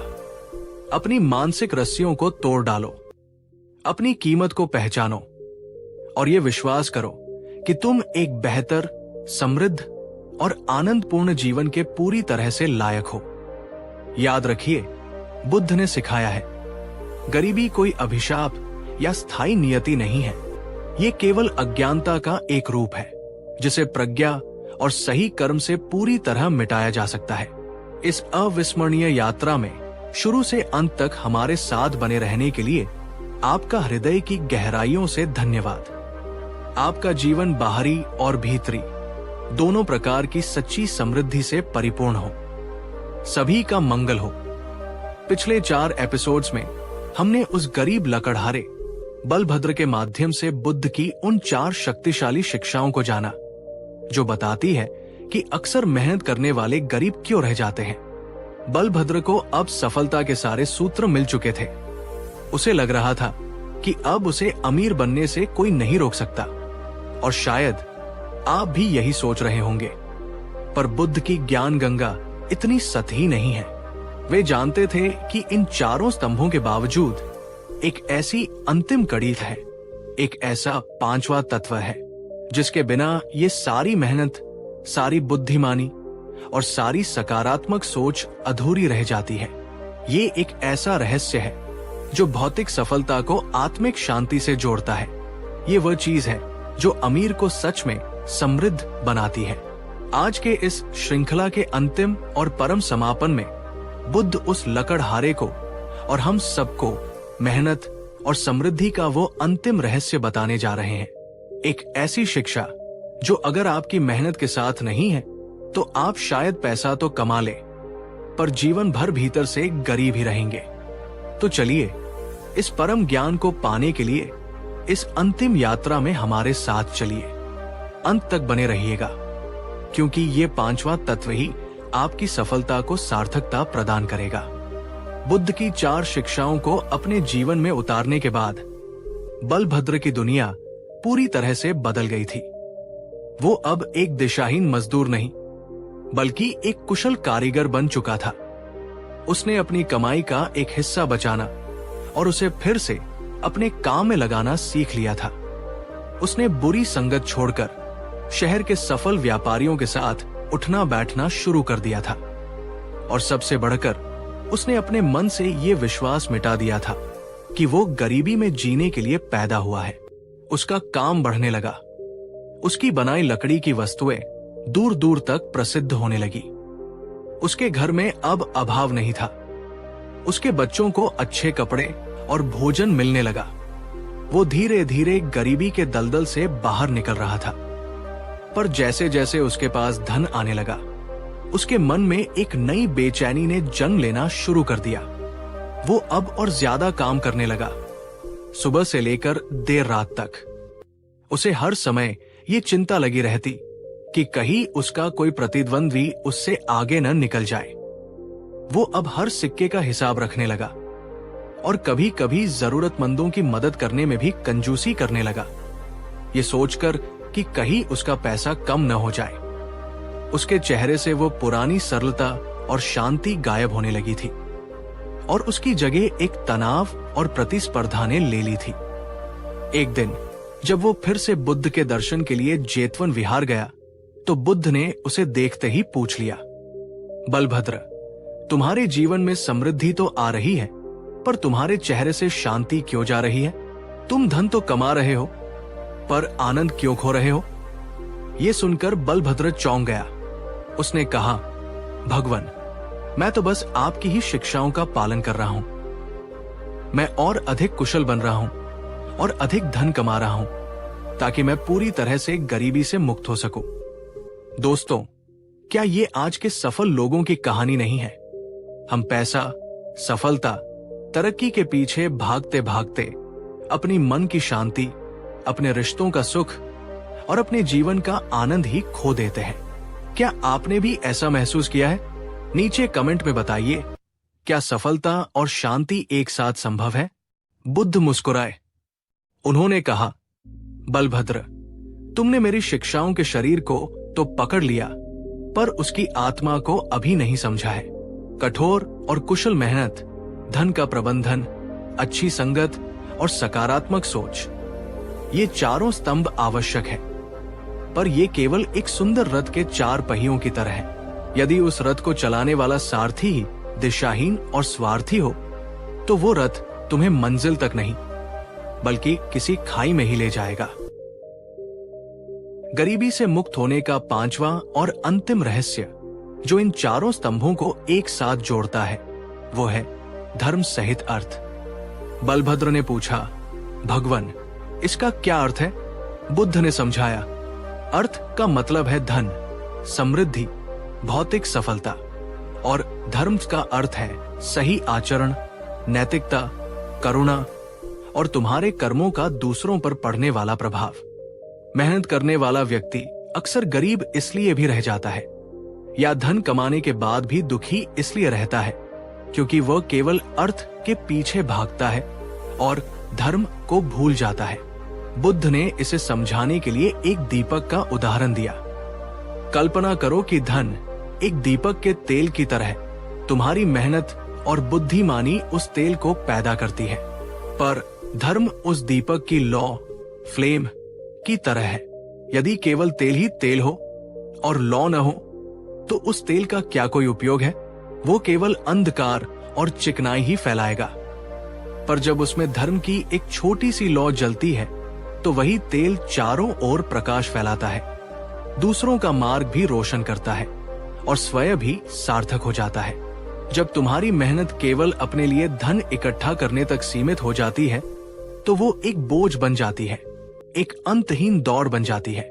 पर जब तुम्हारी मेहनत का उद्देश्य स्वयं के साथ साथ दूसरों का भी कल्याण करना बन जाता है, तो वही मेहनत एक साधना, एक आनंद बन जाती है। बलभद्र ने कहा, भगवान, मैं अपने कर्म में धर्म को कैसे शामिल करूं? इसके लिए मुझे क्या करना होगा? बुद्ध ने उसे धर्म सहित अर्थ के अभ्यास के 3 सरल पर शक्तिशाली सूत्र दिए। सूत्र 1, अपने कर्म की नियत को शुद्ध रखो। बुद्ध ने कहा, कोई भी काम करने से पहले स्वयं से पूछो, मैं ये काम क्यों कर रहा हूं? क्या केवल अपने स्वार्थ, अपने लोभ या अपने अहंकार के लिए, या इसके पीछे दूसरों की सेवा करने, किसी की समस्या का समाधान करने या इस दुनिया में कुछ मूल्य जोड़ने का भी भाव है। जब तुम्हारी नीयत शुद्ध होती है, जब तुम्हारे काम में सेवा का भाव जुड़ जाता है, तो तुम्हारे काम की ऊर्जा बदल जाती है। तब ग्राहक तुम्हारे पास केवल वस्तु खरीदने नहीं आते, वे तुम्हारे साथ एक संबंध जोड़ने आते हैं। उदाहरण, तुम केवल लकड़ी की कुर्सी नहीं बना रहे, तुम किसी के घर में आराम और सुंदरता का निर्माण कर रहे हो। इस भाव से काम करो। सूत्र 2, अपने धन के प्रवाह को शुद्ध रखो।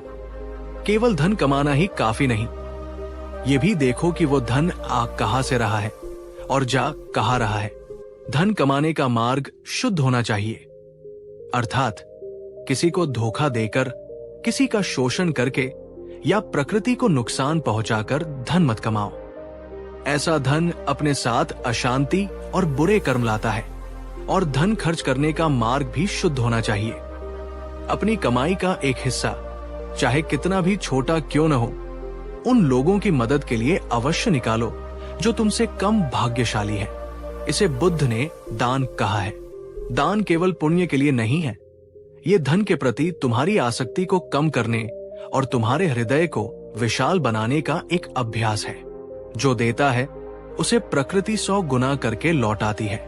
सूत्र 3, सफलता के साथ विनम्रता और कृतज्ञता को जोड़ो। जैसे जैसे तुम सफल होते जाओ, अपने भीतर अहंकार को नहीं, बल्कि विनम्रता और कृतज्ञता को बढ़ने दो। ये याद रखो कि तुम्हारी सफलता में केवल तुम्हारी मेहनत ही नहीं, बल्कि अनगिनत लोगों का सहयोग शामिल है। वे किसान जिन्होंने अन्न उगाया, वे कारीगर जिन्होंने तुम्हारे औजार बनाए, और वे ग्राहक जिन्होंने तुम पर विश्वास किया। सबके प्रति कृतज्ञ रहो। एक अहंकारी और कृतघ्न अमीर व्यक्ति भीतर से हमेशा गरीब और अकेला होता है, जबकि एक विनम्र और कृतज्ञ अमीर व्यक्ति सच्ची समृद्धि का आनंद लेता है। दोस्तों, क्या आप अपने जीवन में, अपने काम में धर्म के इस तत्व को शामिल करते हैं? क्या आप केवल पैसा कमाने के लिए काम करते हैं, या आपके काम का कोई गहरा उद्देश्य भी है? नीचे कमेंट में बताइए, आपके काम का असली उद्देश्य क्या है? और अगर बुद्ध की ये अंतिम शिक्षा आपको महत्वपूर्ण लग रही है, तो इस वीडियो को शेयर करके इस गहरे संदेश को फैलाने में हमारी मदद करें। बुद्ध की ये 5वीं और अंतिम शिक्षा सुनकर बलभद्र की आत्मा तक काम गई। उसे आज वो अंतिम रहस्य समझ में आ गया था, जो अमीर और समृद्ध के बीच का अंतर बताता है। उसने बुद्ध के चरणों में अपना सिर रख दिया, और इस बार उसके मन में कोई प्रश्न, कोई संशय नहीं था, केवल असीम शांति और कृतज्ञता थी। उस दिन के बाद बलभद्र ने अपने काम करने का नजरिया पूरी तरह से बदल दिया। वो अब केवल मुनाफे के लिए नहीं, बल्कि उत्कृष्टता और सेवा के लिए काम करने लगा। उसने अपनी कमाई का एक हिस्सा गांव के गरीब बच्चों की शिक्षा के लिए देना शुरू कर दिया। वो अपने साथ काम करने वाले कारीगरों का शोषण नहीं, बल्कि उनका सम्मान करता और उन्हें आगे बढ़ाता था। और चमत्कार हुआ, जैसे जैसे उसके कर्मों में धर्म जुड़ता गया, उसका व्यापार पहले से भी कहीं ज्यादा बढ़ने लगा। पर अब उसे धन खोने का कोई डर नहीं था, क्योंकि उसने उस आनंद को पा लिया था जो धन से कहीं बड़ा था। देने का आनंद, सेवा का आनंद, सार्थक जीवन जीने का आनंद। वो अब केवल एक अमीर आदमी नहीं, बल्कि एक सच्चा समृद्ध इंसान बन चुका था। तो मेरे प्यारे दोस्तों, हमारी ये 5 भागों की लंबी और गहरी यात्रा आज अपने परम समापन पर पहुंचती है। हमने पूछा था, मेहनत करने वाले गरीब क्यों रहते हैं? और बुद्ध ने हमें सिखाया कि गरीबी केवल धन का अभाव नहीं है। गरीबी है दिशाहीन मेहनत, गरीबी है धन का कुप्रबंधन, गरीबी है बुरी संगत और आदतें, गरीबी है मन में बैठी हुई हीन भावना, और सबसे बड़ी गरीबी है बिना धर्म के, बिना करुणा के केवल धन के पीछे भागना। बुद्ध का अंतिम संदेश यही है कि सच्ची अमीरी वो नहीं है कि आपके पास कितना है, बल्कि ये है कि आप अपने पास जो है उससे कितने लोगों का जीवन बेहतर बनाते हैं। याद रखिए, बुद्ध ने सिखाया है, जीवन में 2 ही दिन सबसे महत्वपूर्ण होते हैं। एक, जिस दिन आप पैदा हुए, और दूसरा जिस दिन आपको ये पता चला कि आप क्यों पैदा हुए हैं। अपनी मेहनत को एक उद्देश्य दीजिए, एक धर्म दीजिए। इस अविस्मरणीय यात्रा में शुरू से अंत तक हमारे साथ बने रहने के लिए आपका हृदय की गहराइयों से धन्यवाद। आपका जीवन बाहरी और भीतरी दोनों प्रकार की सच्ची समृद्धि से परिपूर्ण हो। भवतु सब्ब मंगल, सभी का मंगल हो। आज की ये कहानी बुद्ध की कोई साधारण सीख नहीं, बल्कि उनके पूरे जीवन का सार है। एक ऐसी सीख जो तुम्हें बाहरी सहारों की बैसाखियों से मुक्त करके तुम्हारे ही भीतर की असीम शक्ति पर खड़ा होना सिखाएगी। ये कहानी तुम्हें अंदर से तोड़ती नहीं, बल्कि तुम्हें पौलाद की तरह मजबूत बनाती है। तो मेरे साथ अंत तक बने रहिएगा, क्योंकि आज आप केवल एक कहानी नहीं, बल्कि आत्मनिर्भरता और आंतरिक स्वतंत्रता का सबसे बड़ा मंत्र सीखने जा रहे हैं। ये उस समय की बात है जब तथागत गौतम बुद्ध अपने जीवन के अंतिम पड़ाव पर थे। उनका शरीर अब वृद्ध हो चला था।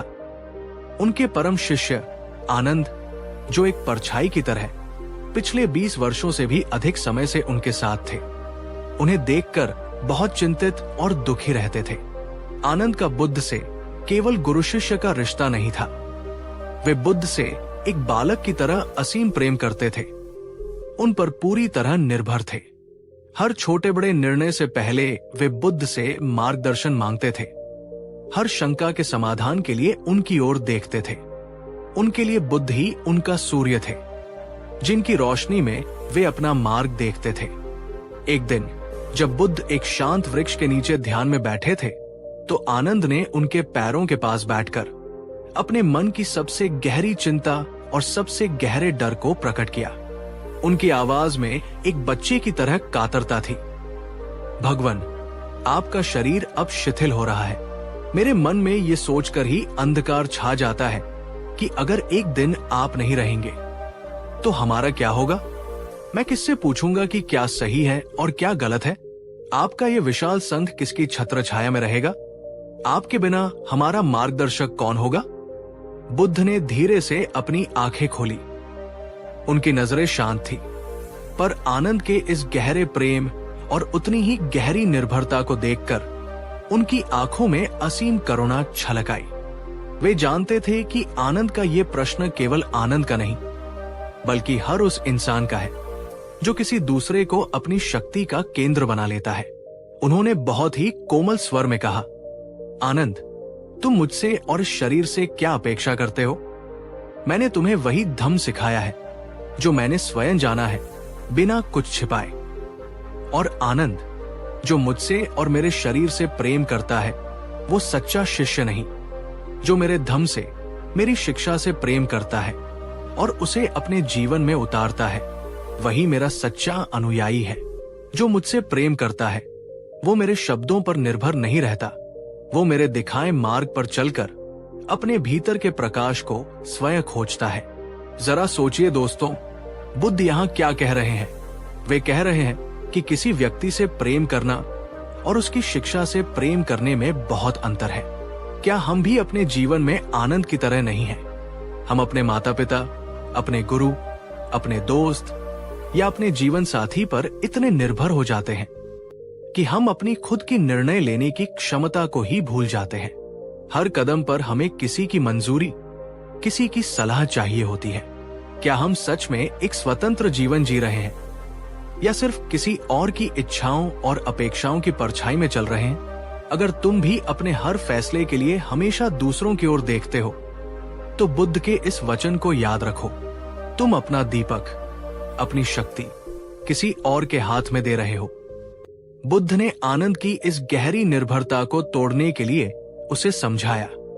आनंद, जब एक बच्चा छोटा होता है और चलना सीख रहा होता है, तो उसे सहारे की अपने माता पिता की उंगली की जरूरत होती है। ये आवश्यक है। पर सोचो, अगर वो 20 वर्ष का हो जाए और तब भी अपने पिता की उंगली पकड़े बिना एक कदम भी न चल पाए, तो क्या तुम उसे स्वतंत्र कहोगे या उसे एक कैदी कहोगे? वो उंगली जो कभी सहारा थी, अब उसके लिए बंधन बन चुकी है। उसकी अपनी शक्ति के विकास में सबसे बड़ी बाधा बन चुकी है। इसी तरह आनंद, जो व्यक्ति हमेशा दूसरों के सहारे, दूसरों की बुद्धि पर और दूसरों के निर्णयों पर जीता है, वो आत्मा की सच्ची स्वतंत्रता और आत्मसम्मान का स्वाद कभी नहीं चख पाता। हम सभी के जीवन में सहारे होते हैं, माता पिता का सहारा, गुरु का सहारा, दोस्तों का सहारा, किसी रिश्ते का सहारा या किसी आदर्श व्यक्ति का सहारा। पर बुद्ध कहते हैं, सहारा लेना अच्छा है, पर सहारे पर निर्भर हो जाना मूर्खता है, क्योंकि निर्भरता धीरे धीरे तुम्हारे भीतर के साहस, तुम्हारे आत्मविश्वास और तुम्हारी आत्मा की शक्ति को दीमक की तरह खा जाती है और तुम्हें बाहर से मजबूत दिखते हुए भी अंदर से खोखला और कमजोर बना देती है। दोस्तों, क्या कभी आपके साथ ऐसा हुआ है कि आप किसी व्यक्ति, किसी रिश्ते या किसी नौकरी पर इतने ज्यादा निर्भर हो गए हो कि उसके बिना अपने अस्तित्व की कल्पना करना भी आपको डरावना लगने लगा हो? नीचे कमेंट में बताइए, आपके जीवन में वो कौन सी स्थिति थी जब आपको ये एहसास हुआ कि अब बहुत हुआ, अब मुझे खुद के पैरों पर खड़ा होना है। आपकी कहानी किसी और को भी अपनी बैसाखियां फेंकने की हिम्मत दे सकती है। बुद्ध के जीवन के अंतिम दिन आ गए थे। कुशीनगर के सालवन में 2 शाल वृक्षों के बीच वे अपनी अंतिम शैया पर लेटे थे। उनका शरीर जर्जर हो चुका था। आनंद, जो उनकी ये दशा नहीं देख पा रहे थे, फूट फूट कर रो रहे थे। उन्हें लग रहा था कि बुद्ध के जाने के साथ ही दुनिया से प्रकाश चला जाएगा, संसार अनाथ हो जाएगा। बुद्ध ने उन्हें अपने पास बुलाया। उन्होंने आनंद का हाथ अपने हाथ में लिया और मुस्कुराते हुए अत्यंत क्षीण पर स्थिर आवाज में कहा, आनंद, मेरे लिए मत रो। मैंने तुम्हें जो भी धम्म सिखाया, जो भी मार्ग दिखाया, वो मुझमें या मेरे इस शरीर में नहीं है। वो तो शाश्वत सत्य है, वो तुम्हारे भीतर है। मेरे जाने के बाद किसी और बाहरी गुरु या किसी और मसीहा की तलाश में मत भटकना। मैंने तुम्हें जो धम्म, शिक्षा और विनय आचरण सिखाया है, वही तुम्हारा गुरु होगा। अपने भीतर झांको आनंद, जो सत्य है, जो प्रकाश है, वो वही मिलेगा। और फिर उन्होंने वे अमर शब्द कहे जो बौद्ध धर्म का और शायद पूरी मानवता की आत्मनिर्भरता का सबसे बड़ा घोषणा पत्र है। अब दीपो भव, अत्ता ही अत्तनो नाथो। इसका अर्थ है, स्वयं अपने दीपक बनो, स्वयं ही अपने शरण बनो। अपनी शरण के लिए किसी और की ओर मत देखो। क्या अद्भुत, क्या क्रांतिकारी वाक्य है ना? खुद अपना दीपक बनो। इसका अर्थ है, अपनी बुद्धि को अपना प्रकाश बनाओ, अपने अनुभव को अपना मार्गदर्शक बनाओ, अपनी अंतरात्मा की आवाज को अपना गुरु बनाओ। क्योंकि जब तुम खुद अपनी चेतना की लौ से जलते हो, तब तुम्हारा रास्ता खुद ब खुद रोशन होता है। और जो व्यक्ति हमेशा दूसरों के दीपक से, दूसरों की सलाह से, दूसरों की किताबों से उधार की रोशनी मांगता रहता है, वो जीवन भर दूसरों की परछाई में ही भटकता रहता है। वो कभी अपने सत्य के सूर्य तक नहीं पहुंच पाता। बुद्ध ने उस अंतिम संदेश में ये भी कहा था, आनंद, इस संसार की ये प्रकृति है कि यहां सब कुछ अनित्य है, सब कुछ परिवर्तनशील है। एक दिन आएगा जब हर व्यक्ति जिससे तुम प्रेम करते हो, हर वस्तु जिससे तुम जुड़े हुए हो, तुमसे दूर चली जाएगी। उस अंतिम क्षण में तुम्हारे साथ न तुम्हारे माता पिता होंगे, न तुम्हारा जीवन साथी, न तुम्हारे मित्र और न मैं। सिर्फ तुम अकेले होगे, अपने विचारों, अपने कर्मों और अपने निर्णयों के साथ।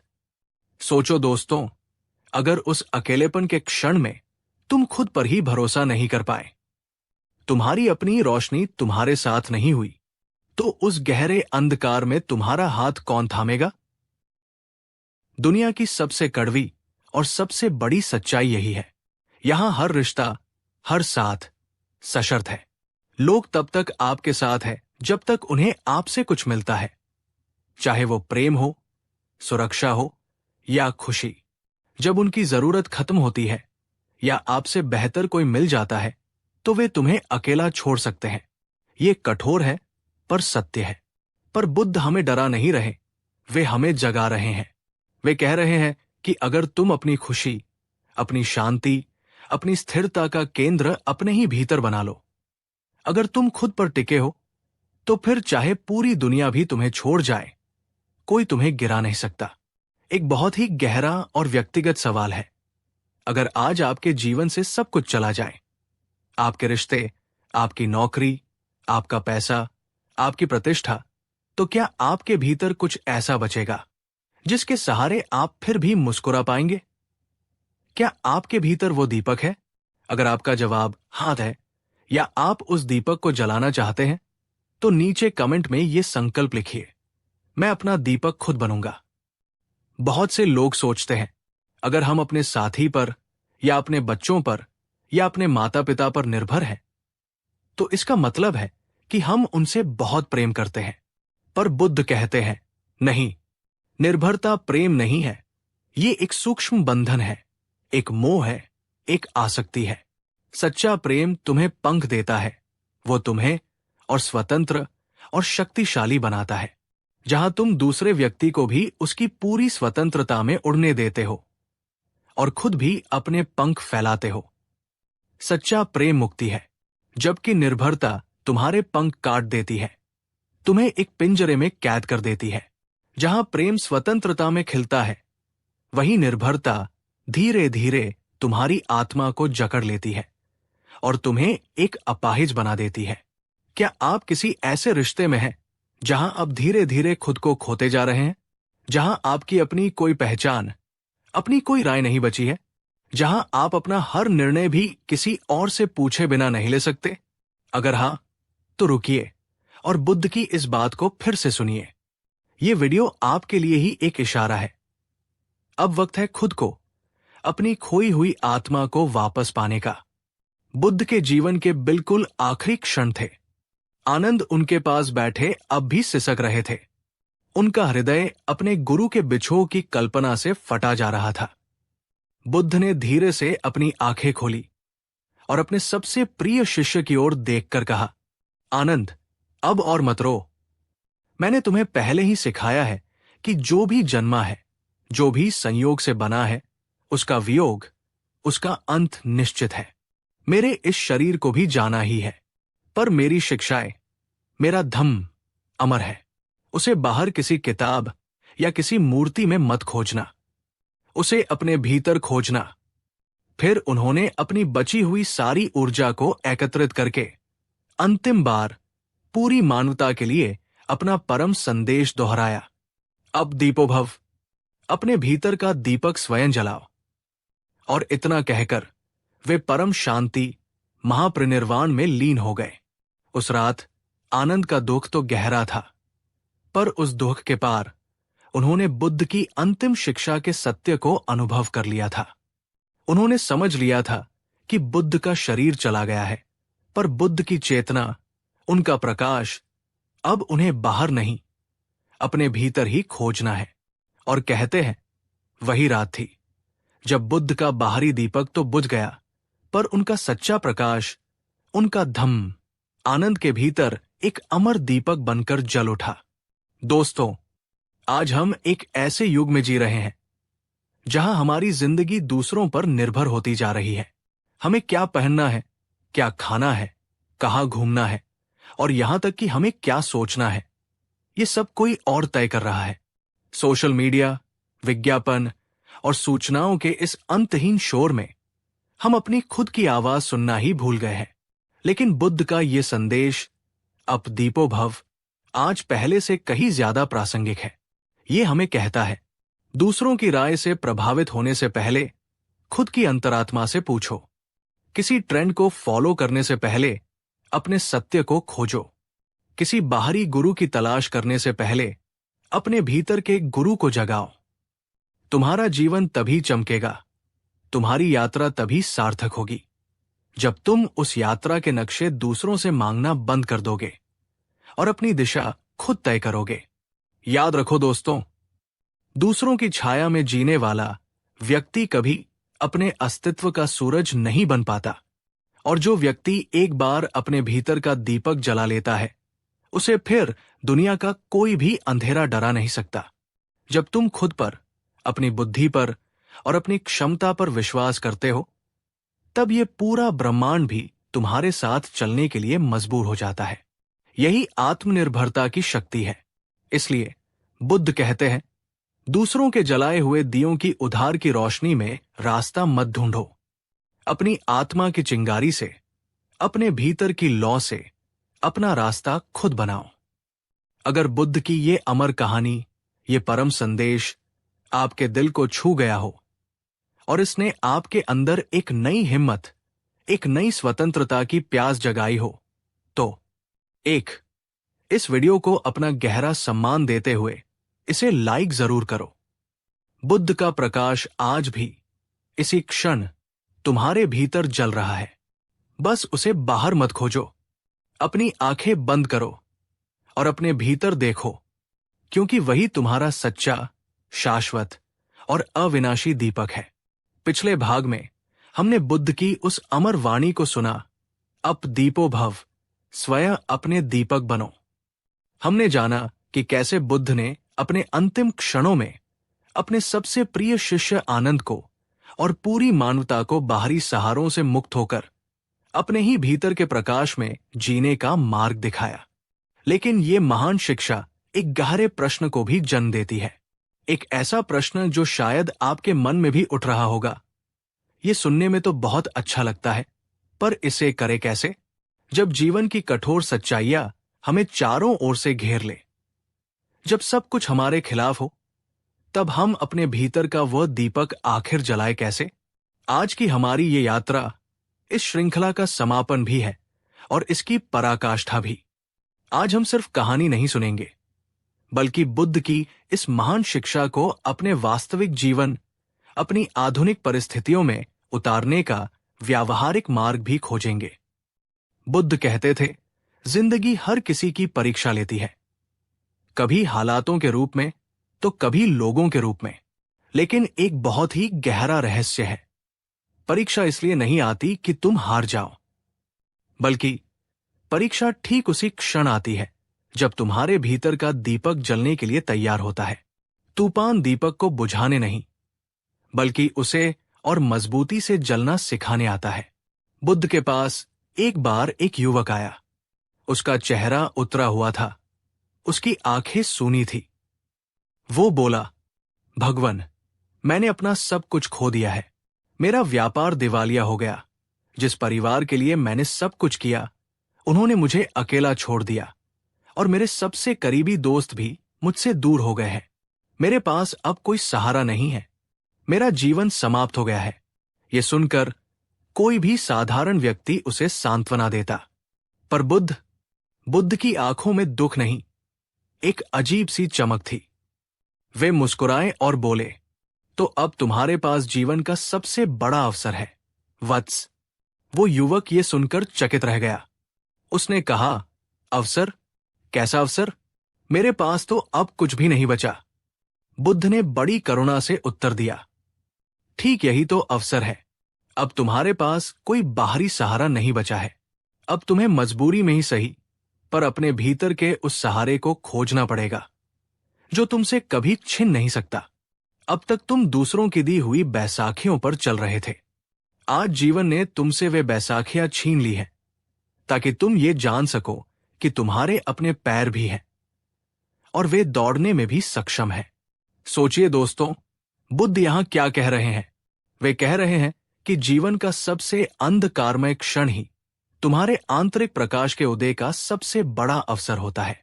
क्या आपके जीवन में कभी ऐसा वक्त आया है जब लगा हो कि अब सब कुछ छिन गया है, और फिर उसी गहरे अकेलेपन में, उसी निराशा में आपने अपने भीतर एक ऐसी ताकत को जागते हुए महसूस किया हो जिसके बारे में आप पहले जानते तक नहीं थे? नीचे कमेंट में बताइए। क्या कभी ऐसा हुआ है कि किसी व्यक्ति या परिस्थिति का आपका साथ छोड़ देना ही आपके लिए एक छिपा हुआ वरदान बन गया, जिसने आपको पहले से कहीं ज्यादा आत्मनिर्भर और मजबूत बना दिया? बुद्ध अक्सर अपने शिष्यों को चेताते थे, निर्भरता इस संसार का सबसे मीठा जहर है। ये जहर मीठा क्यों है? क्योंकि शुरुआत में ये बहुत अच्छा लगता है, बहुत आरामदायक लगता है। जब कोई हमारी देखभाल करता है, हमारे लिए निर्णय लेता है, हमारी जिम्मेदारियां उठाता है, तो हमें एक सुरक्षा का एहसास होता है। पर धीरे धीरे, बिना हमें पता चले, ये मीठा जहर हमारी आत्मा की शक्ति को, हमारी निर्णय लेने की क्षमता को और हमारे आत्मविश्वास को भीतर ही भीतर कमजोर करता जाता है। ध्यान से देखिए, जब भी आप कहते हैं मैं उसके बिना जी नहीं सकती, अगर वो नौकरी चली गई तो मेरा कुछ नहीं होगा, मेरे माता पिता या मेरा साथी ही मेरे जीवन के हर निर्णय लेते हैं, तो असल में आप प्रेम नहीं बल्कि अपनी कमजोरी प्रकट कर रहे होते हैं। आप अनजाने में ये घोषणा कर रहे होते हैं कि आपकी अपनी कोई स्वतंत्र शक्ति नहीं है। बुद्ध सिखाते हैं, सच्ची स्वतंत्रता किसी देश की बाहरी आजादी नहीं है, बल्कि ये तुम्हारे मन की आंतरिक मुक्ति है। अपने ही बनाए हुए डरों से, अपनी ही बनाई हुई अपेक्षाओं से और अपनी ही बनाई हुई निर्भरताओं से। ऑडियंस से एक सीधा और गहरा सवाल। दोस्तों, जरा रुकिए और अपने जीवन में झांकिए। आपकी सबसे बड़ी निर्भरता क्या है? क्या ये कोई व्यक्ति है, कोई रिश्ता है, आपकी नौकरी है, आपका पैसा है, या लोगों की प्रशंसा और स्वीकृति है? वो कौन सी एक चीज या व्यक्ति है जिसके बिना आपको ये लगता है कि आप अधूरे हो जाएंगे? अपनी उस निर्भरता को नीचे कमेंट में लिखिए, अगर आप सहज हो। उसे पहचानना और स्वीकार करना ही उस बंधन से मुक्त होने की दिशा में पहला और सबसे साहसिक कदम है। तो अब सबसे महत्वपूर्ण प्रश्न उठता है। बुद्ध तो बार बार कहते हैं, अपना दीपक स्वयं बनो, पर यह दीपक आखिर जलता कैसे है? इसका स्विच कहाँ है? बुद्ध का उत्तर अत्यंत सरल पर बहुत गहरा था। कस्सी सुनो कत्था, अत्ता ही अत्नो सच्चा। अर्थात किसी की कही सुनी बातों पर केवल इसलिए विश्वास मत करो, अपने सत्य को स्वयं अनुभव करो। इसका मतलब है, किसी की बात को केवल इसलिए मत मान लो कि वो किसी महान गुरु ने कही है या किसी पवित्र किताब में लिखी है या सदियों से उसे सब मानते आए हैं। नहीं, उस शिक्षा को लो, उस पर मनन करो, उसे अपने जीवन की कसौटी पर परखो, अपने अनुभव की आग में उसे तपाओ। जो तुम्हारे जीवन में शांति लाता है, जो तुम्हें करुणावान बनाता है, जो तुम्हें अधिक स्वतंत्र और कम भयभीत महसूस कराता है, केवल वही तुम्हारे लिए सत्य है, वही तुम्हारा मार्ग है। दोस्तों, बुद्ध हमें कोई एक बना बनाया मार्ग नहीं देते, वे हमें अपना मार्ग स्वयं बनाने के लिए प्रेरित करते हैं। हर व्यक्ति का दीपक अलग होता है, उसकी लौ भी अलग होती है। किसी का दीपक मौन में, ध्यान में बैठने से जलता है, किसी का दीपक निस्वार्थ सेवा करने से, दूसरों के आंसू पोंछने से जलता है, किसी का दीपक ज्ञान प्राप्त करने, नई चीजें सीखने से जलता है, और किसी का दीपक प्रकृति के साथ चुपचाप बैठने या अपनी कला का सृजन करने से जलता है। तुम्हें किसी और की नकल नहीं करनी है, तुम्हें बस ये खोजना है कि वो कौन सी एक चीज है, वो कौन सा एक कार्य है जिसे करने से तुम्हारे भीतर एक गहरी शांति और आनंद की लौ प्रज्वलित होती है। वही तुम्हारा दीपक है। बहुत से लोग आत्मनिर्भर होने से इसलिए डरते हैं क्योंकि उन्हें अकेलेपन से डर लगता है। हम कहते हैं, मुझे अकेलापन डराता है, लेकिन बुद्ध कहते हैं, जो व्यक्ति अकेले होने से डरता है वो वास्तव में स्वयं का सामना करने से डरता है। जो व्यक्ति अपने ही साथ शांति से नहीं बैठ सकता, वो दूसरों के साथ रहकर भी कभी सच में शांत नहीं हो सकता। जिसे अपने साथ रहने में, अपने आत्मसंग में आनंद आने लगता है, वो इस संसार में सबसे शक्तिशाली और स्वतंत्र व्यक्ति बन जाता है, क्योंकि उसकी खुशी की चाबी अब किसी और की जेब में नहीं होती। अकेलापन तब दर्द देता है जब हम अपनी भावनाओं, अपने विचारों और अपने अतीत से भाग रहे होते हैं और हमें अपना ध्यान बंटाने के लिए किसी और की जरूरत पड़ती है। लेकिन जब तुम ध्यान में बैठते हो और हिम्मत करके अपने भीतर के इस शोर का, इस बेचैनी का सामना करते हो और धीरे धीरे उससे दोस्ती कर लेते हो, तो वही अकेलापन तुम्हारा सबसे बड़ा मित्र, तुम्हारा आत्मसंग बन जाता है। क्या आप अपनी जिंदगी में इतने व्यस्त हो गए हैं कि खुद से मिलने का, खुद को सुनने का समय ही नहीं मिलता। चलिए आज से एक छोटा सा संकल्प करते हैं। हर दिन केवल 10 मिनट आप किसी शांत कोने में बिना फोन के, बिना किसी किताब के अकेले बैठेंगे। बस अपनी आंखें बंद करें, अपनी सांस को महसूस करें और अपने आप से ये सरल सा सवाल पूछें, मैं अभी इसी क्षण सच में क्या महसूस कर रहा हूं? वहीं से, उस मौन से ही तुम्हारे भीतर का दीपक जलने की शुरुआत होती है। क्या आप ये 10 मिनट का चैलेंज लेने के लिए तैयार हैं? कमेंट में yes 10 minutes for my self लिखिए। ये समझाया जाएगा कि जब आप आत्मनिर्भर बनते हैं तो लोग आपको स्वार्थी या बदला हुआ कह सकते हैं। बुद्ध की शिक्षा है कि इस पर प्रतिक्रिया न करें, बल्कि सबके प्रति करुणा रखें, क्योंकि वे अभी अपनी यात्रा पर हैं।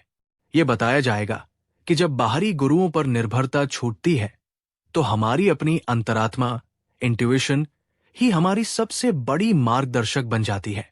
हर निर्णय से पहले अपने भीतर की आवाज को सुनना ही बुद्ध के मार्ग पर चलना है। आज के सोशल मीडिया, सूचनाओं के बोझ और बाहरी वैलिडेशन, प्रशंसा की चाह के युग में आत्मनिर्भरता की जरूरत पहले से कहीं ज्यादा है। बुद्ध की शिक्षा हमें अपनी खुशी के लिए लाइक्स और कमेंट्स पर निर्भर होने से मुक्त करती है। बुद्ध द्वारा बताए गए 4 व्यावहारिक उपायों, स्मृति, ध्यान, मेडिटेशन, सम्यक कर्म और मैत्री को संक्षेप में दोहराया जाएगा, जो आत्मनिर्भरता की साधना के 4 स्तंभ हैं।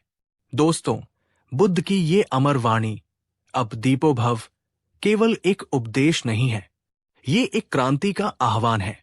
ये एक घोषणा पत्र है तुम्हारी अपनी स्वतंत्रता का। क्या तुम तैयार हो उस दीपक को जलाने के लिए? आज से किसी की मंजूरी का इंतजार मत करो। आज से अपनी खुशी के लिए किसी और को जिम्मेदार मत ठहराओ। आज से अपनी समस्याओं के समाधान के लिए किसी सहारे को मत ढूंढो। बस अपनी आंखों को बंद करो और अपने भीतर की उस असीम शक्ति पर, उस शांत प्रकाश पर भरोसा रखो। अगर तुम ये संकल्प लेते हो तो पूरे हृदय से नीचे कमेंट में लिखो, अब मैं अपना दीपक खुद बनूंगा।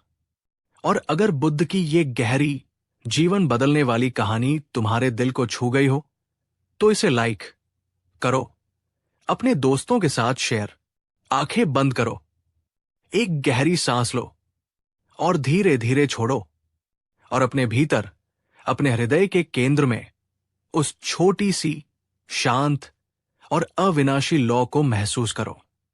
वही तुम्हारा स्वयं है, वही तुम्हारा सत्य है। वो कभी नहीं बुझता, चाहे बाहर कितने भी तूफान क्यों न हो। बुद्ध ने कहा था, जो व्यक्ति अपने ही भीतर के इस दीपक को पहचान लेता है, वो फिर कभी अंधेरे में नहीं रहता, वो स्वयं प्रकाश बन जाता है। अब समय है उस दीपक को जगाने का, अपने भीतर की उस लौ को पूरी दुनिया में फैलाने का और स्वयं एक प्रकाश बनने